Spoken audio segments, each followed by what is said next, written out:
अच्छा, एक बात देखना, भगवान शंकर के विवाह से हमें क्या शिक्षा लेनी है? दुनिया में पहला ऐसा विवाह भगवान शिव का हुआ जिसमें इतना विवाद हुआ कि दुनिया की किसी शादी में इतना विवाद नहीं हुआ। पर जैसे ही शादी हो गई, विवाद खत्म, संवाद चालू। बस यही शिक्षा भगवान शिव के विवाह से लेना कि शादी के पहले जीवन में कितना भी विवाद क्यों ना हो, पर शादी हो जाए तो विवाद समाप्त हो जाना चाहिए और पति पत्नी में सिर्फ संवाद होना चाहिए।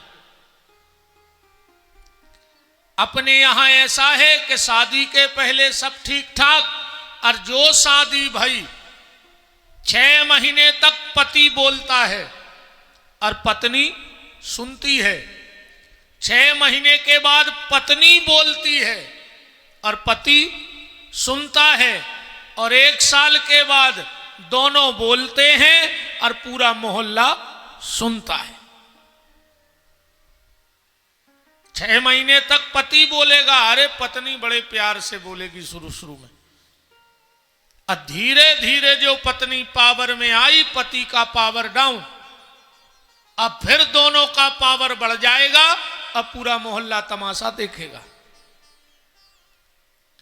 तो शादी के पहले भले जीवन में विवाद हो, पर जब शादी हो जाए तो विवाद खत्म हो जाए और पति पत्नी में संवाद चालू हो जाए। भगवान शंकर का विवाह हुआ और पति पत्नी में संवाद चालू, तो राम कथा हो गई। और हमारे आपके जीवन में देखो, हम दिखाएं शिव जी का और अपना जीवन। शंकर जी की शादी के पहले विवाद, और शादी के बाद संवाद, और अपने पहले भयंकर संवाद। शुरू में जब सगाई हो जाए, फिर देखो तुम, तुरंत तो लड़का फोन पहुंचा देता। आजकल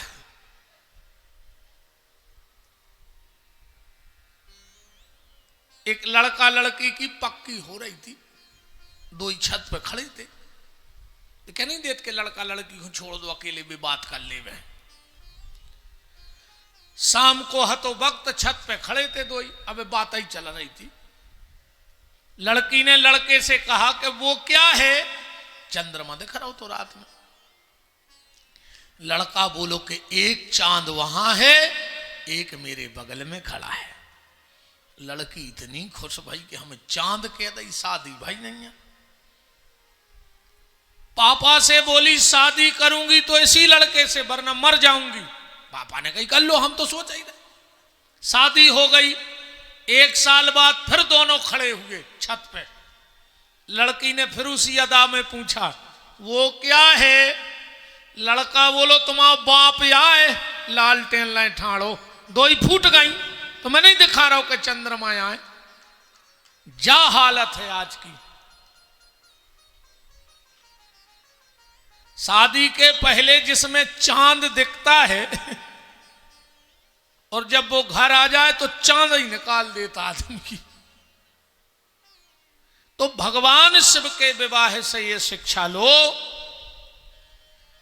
कि शादी के पहले भले विवाद हो, पर शादी के बाद जीवन में सिर्फ संवाद होना चाहिए। क्योंकि अगर तुम पति पत्नी में विवाद रहेगा तो तुम आने वाले बच्चों को संस्कार नहीं दे सकते। अब जब तुम चुखरुआ बिलौआ से तुम ही लड़त रहे हो तो बच्चों का संस्कार दे हो। अच्छा, आजकल के बच्चा भी होशियार है। मम्मी पापा लड़े और बच्चा दूसरे कमरा में ताली बजावे गए। बोले काय? बोले बिना टिकट को खेल चालू होगा, देखो मजा। बच्चे भी मजा लेते हैं मम्मी पापा की लड़ाई का आजकल। राजा हिमांचल ने कन्यादान किया। अब आज की कथा में एक बात सुन लो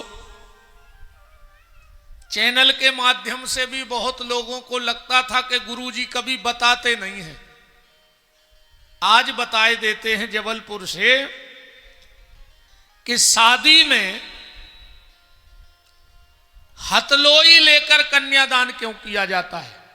होता है कि नहीं होता। एक आटे का लोया बना के बिटिया के हाथ पे रख देते हैं, फिर बिटिया के हाथ के नीचे पापा हाथ लगाएंगे, पापा के हाथ के नीचे मम्मी हाथ लगाएगी और मम्मी के हाथ के नीचे होने वाला दामाद हाथ लगाएगा।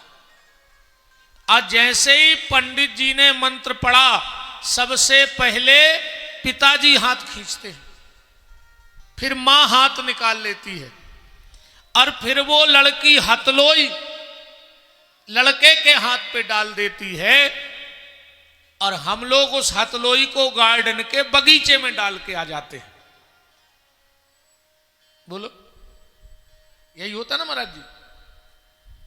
क्या करना चाहिए उस हथलोई का और क्या महत्व है उसका।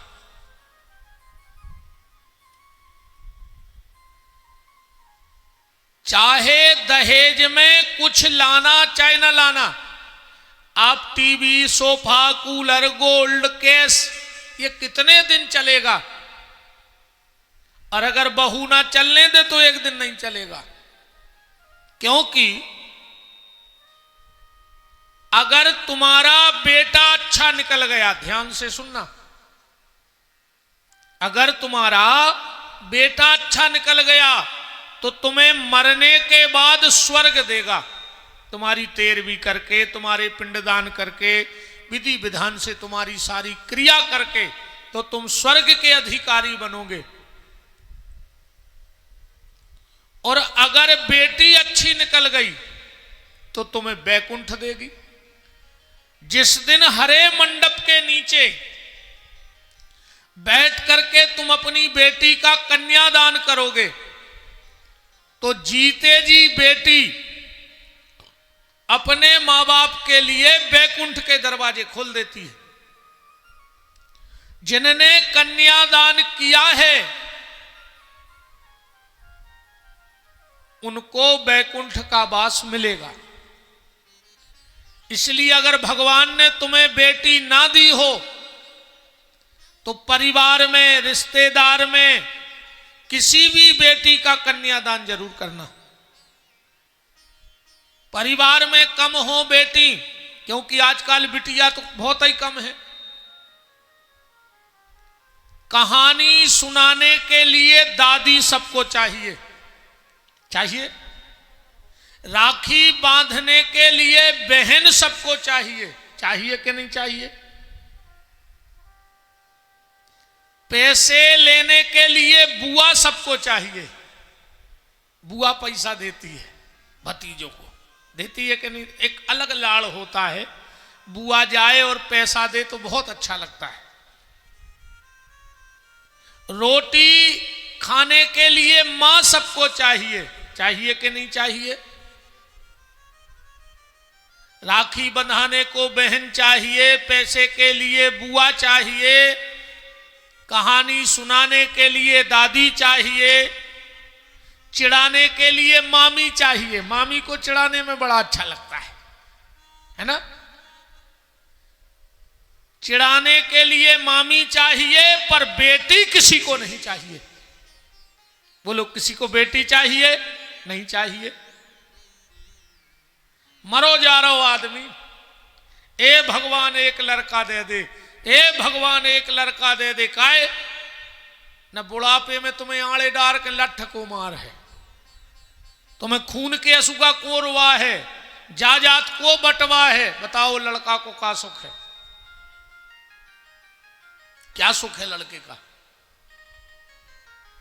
पाला पोसा, पेट खुद का भूखा रख के उसे रोटी खिलाई, खुद फटे कपड़े पहन के उसे कपड़े पहनाए, खुद पैसे बचा बचा उसको पढ़ाया और कर्जा लेके विवाह किया, और जो विवाह किया और रजिस्ट्री हो गई मैडम की।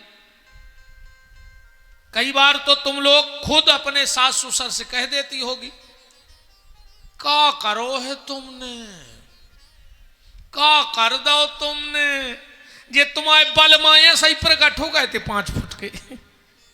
कुछ नहीं किया तुम्हारे सास ससुर ने, ये तुम्हारे सैया बलमा साजन काका कहत हो, ये ऐसा ही प्रकट हो गए थे, कुछ नहीं किया तुम्हारे माँ बाप ने।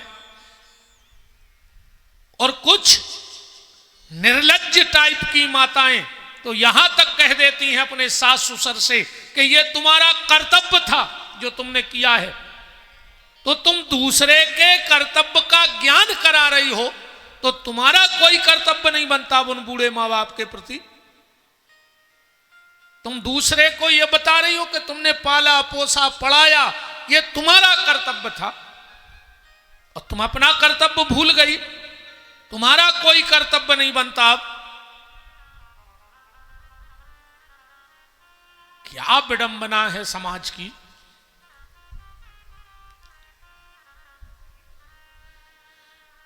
बात चल रही है, अगर बेटा अच्छा निकला तो स्वर्ग देगा, अगर बिटिया अच्छी निकली तो बैकुंठ दे है, और अगर घर की बहू अच्छी निकले आई तो ना तुम्हें स्वर्ग जाने की जरूरत है और ना बैकुंठ जाने की।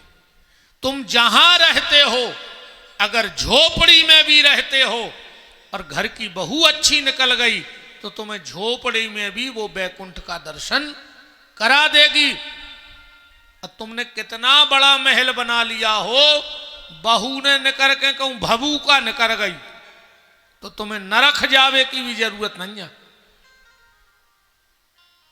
बात तुम्हें महलों में भी नरक से ज्यादा बदतर जिंदगी कर दे तुम्हारी।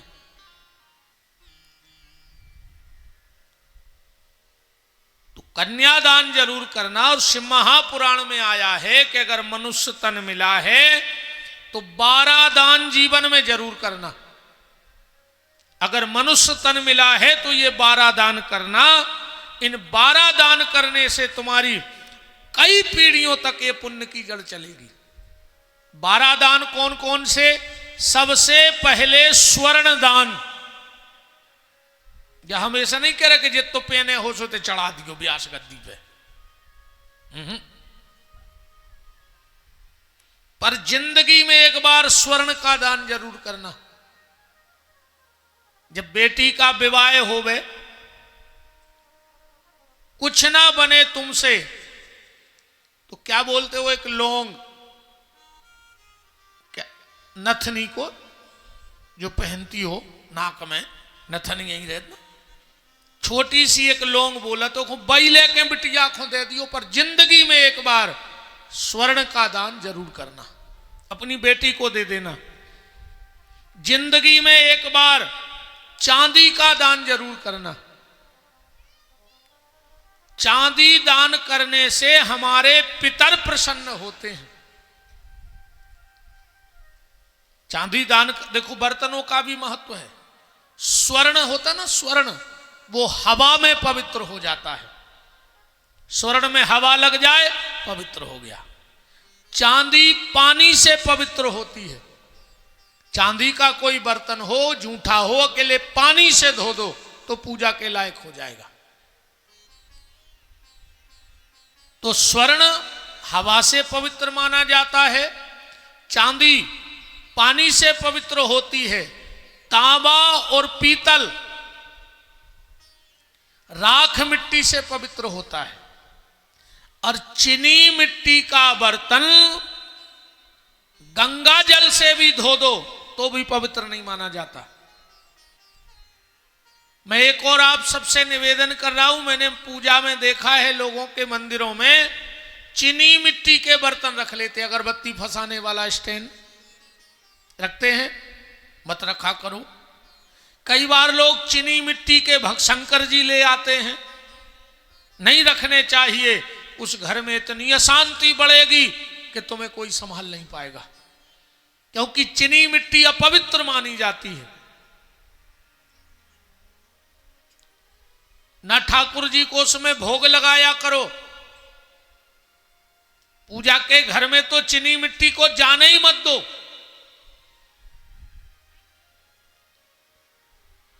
तो जिंदगी में एक बार चांदी का दान जरूर करना। अरे अपनी बिटिया को दे देना, जिंदगी में एक बार तिल दान जरूर करना, तिली का दान जरूर करना। इसलिए हमारे यहां संक्रांति के दिन तिल का बड़ा महत्व होता है। तिल से स्नान करने पर साल भर के किए हुए पाप नष्ट हो जाते हैं। तिल से स्नान करने पर, और तिल और जवा के द्वारा ही पितरों को तर्पण किया जाता है पानी का, जौ के द्वारा, तिल के द्वारा। तो जिंदगी में एक बार तिल का दान करना, जिंदगी में एक बार घृत का दान जरूर करना, घी का। और हम तो कहते जिंदगी में नहीं, साल में एक बार चाहे 100 ग्राम घी दान करो, पर मंदिर में घी दान करो। जब तुम्हारे बेटा या बेटी का जन्मदिन हो, हमें तो लगता तुम लोग मां बाप नहीं हो, कसाई हो, कसाई। तुम्हें शर्म नहीं आती? जिस दिन तुम्हारे बेटा या बेटी का जन्मदिन है, जिस दिन भगवान ने तुम्हारे कुल में दिया जलाया, जला के नहीं जला, और उस दिन तुम घर में दिया बुझा रहे हो, तुम्हें शर्म नहीं आई? मोमबत्ती बुझवाते हो ना? मां बाप हो के कसाई? पहले तो ये बताओ। आप केक काटो, जो भी करना है करो, कम से कम मोमबत्ती तो मत बुझाओ। अरे जिस दिन तुम्हारे घर में तुम्हारे बेटा बेटी का जन्मदिन हो, वो जितने साल का हो गया हो, बेटा हो चाहे बेटी, उतने दिए बनाओ।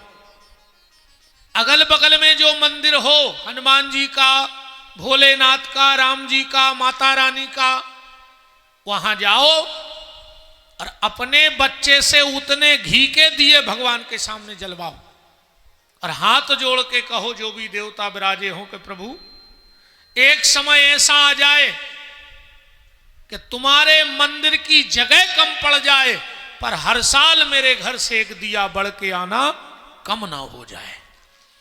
मैं हर साल एक दिया बढ़ा के इसको ले आऊं और ये दिया जलाए, तो भगवान की कृपा होगी। अब तुम हैप्पी बर्थडे टू यू ये सब हो का रहो क्या? हमें तो पता ही नहीं मतलब क्या है हैप्पी बर्थडे का, पर अब दुनियादारी में है तो सुनने तो परत है, देखा तो रहता ही है।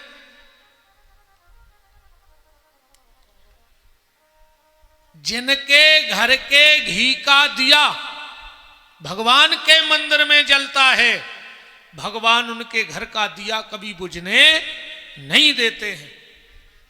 पर आज को आदमी बहुत बेईमान है। तर्कों को संगे लगो, कबो जा कहने लगे कि हम पंडित जी को घी दे आको पंडित जी ने चुपर चुपर खा लेने जलाओ दिया, तो आदमी सोचा तो बहुत है ना, सोचता बहुत है। दान करने में बहुत सोचता है, लेने में नहीं सोचता। अरे हमने दान दे दिया, अब सोचना क्या? अच्छा अगर भगवान देवे में सोचने लगे, फिर भगवान ने तो सोच के नहीं दिया था कि हम तुम्हें इतना दे रहे, तुम उसका क्या करोगे? कि सोचा है भगवान ने? भगवान ने बिना सोचे दिया है। चलो फिर भी इंसान हो तो हमें कोई एक ही भी गली बता रहे कि मान के चलो तुम पंडित जी को घी दे आए, अगर उनने पंडित जी ने खा लो तो फिर एक काम करियो, जब 100 रुपया को घी को पैकेट ले रहे हो तो 5 रुपया की फुलबत्ती को पैकेट भी ले आओ और वो में डुबा दे, अब पंडित जी को दे आओ। अब पंडित जी तुम्हारा पहला तो पी चचोर ले से कि फुलबत्ती खा जाए, खा ही ले सो गरे में आल जे। जिंदगी में एक बार घृत का दान करो, और हमारे हिसाब से तो हर साल करो। ज्यादा ना हो तो 101 फुल बत्ती घी में डुबा करके और अगल बगल के मंदिर में दे आओ कि पंडित जी एक बत्ती हमारे परिवार की तरफ से जला देना। तो जिंदगी में घी का दान करना, जिंदगी में एक बार कपड़े का दान, वस्त्र का दान जरूर करना। और आपसे नया वस्त्र दान नहीं होता, मत करो। तुम्हारे घर में जो पुराने कपड़े रखे हो ना, जो तुम्हारे बच्चों ने रिजेक्ट कर दिए हो, मम्मी अब ये फैशन नहीं है, अब ये फैशन नहीं है, हम इस कपड़े को नहीं पहनेंगे, अलमारी में क्या करोगी रख करके? कभी बाजार घूमने जाओ, ठंडी का समय हो और पुराने घर में स्वेटर पड़े हो तो अपनी कार में डाल दो। कभी किसी गरीब माँ का बेटा ठंड में ठिठुरता हुआ मिल जाए, वो पुरानी स्वेटर निकाल करके उस बच्चे को पहना देना। वो बच्चा जब अपने घर जाएगा और उस गरीब माँ के हृदय से जो दुआ निकलेगी, तुम्हें व्यास गद्दी से कह रहा हूं, तुम्हारे बच्चे का कभी बाल बांका नहीं होगा, क्योंकि माँ के हृदय की दुआ कभी खाली नहीं जाती।